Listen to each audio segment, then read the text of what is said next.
Over $90 million in budget. 1,000 of the most talented artists in the industry.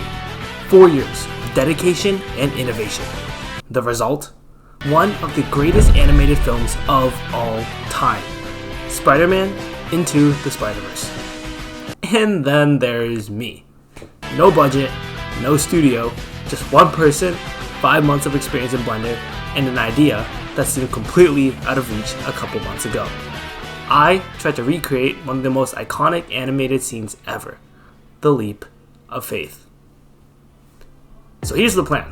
I want to recreate the scene shot for shot. And I know what you might be thinking.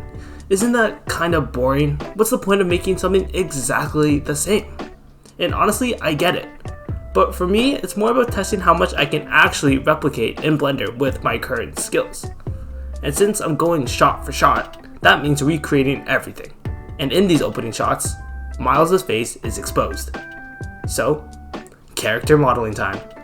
Now, character modeling isn't really my strong suit. I still struggle a lot with the proportions and the overall form.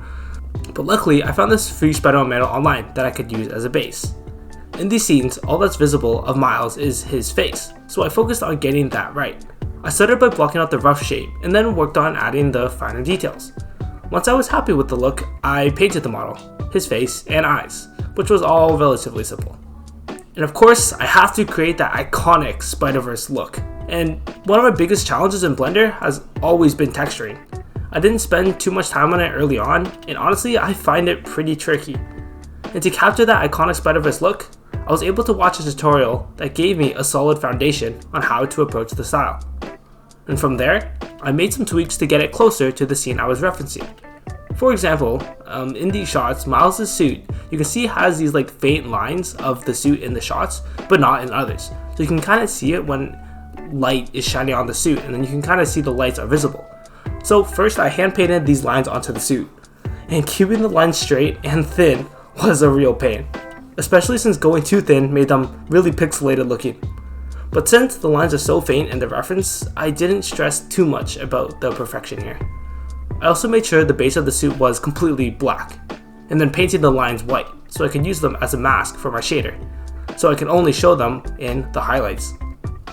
And for the clothes and the shoes, I found really good models online, and then I just tweaked them a bit overall to make them look more fitting to the scene.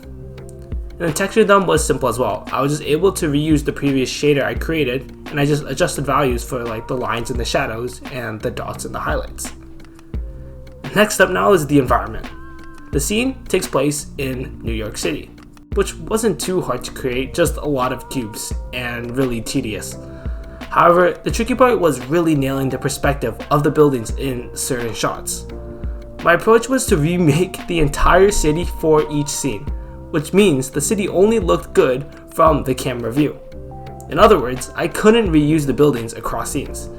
I could have just built one big city and reused it, which, now that I think about it, would probably be a lot better of an idea.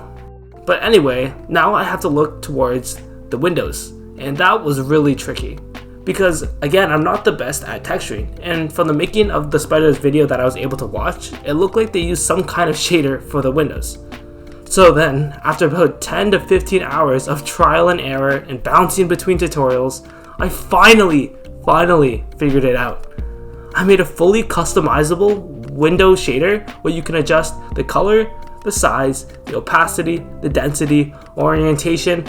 It was just such a huge win for me and totally worth the time spent. With this shader, I could make my environments look way more polished and a lot more like the scenes. And it felt so good to learn a lot more about texturing.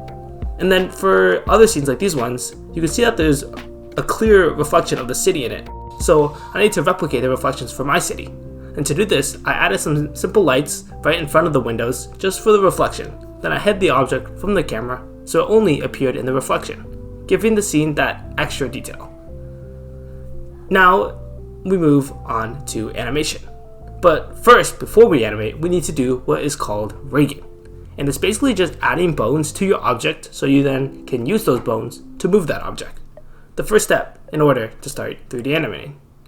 And then for Miles' rig, I was able just to use Blender's built-in human rig and adjusted the weight painting, especially around his face, more so his eyelids and mouth, and close just for better accuracy when moving the bones. I also added some extra bones to help with clothing movement, for example like replicating the wind or when he's moving in the scene. Animating the scenes wasn't too complex, as Miles' movements in this part of the film aren't too intricate. I also attached the reference video of the scene to my camera, just so I could match the scenes more accurately.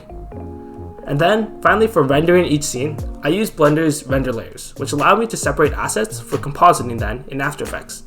I set up each asset in its own layer, making it easier to adjust everything in post-production. There was so much more that went into this project. Over 100 hours, but I really don't want to drag this on and bore you guys out by explaining everything.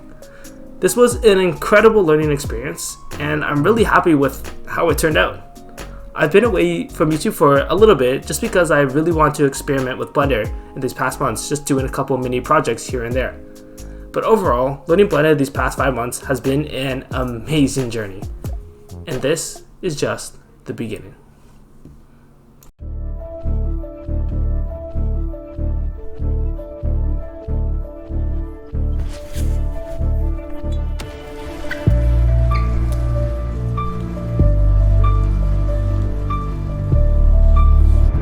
What's up, danger? Like, what's up, danger?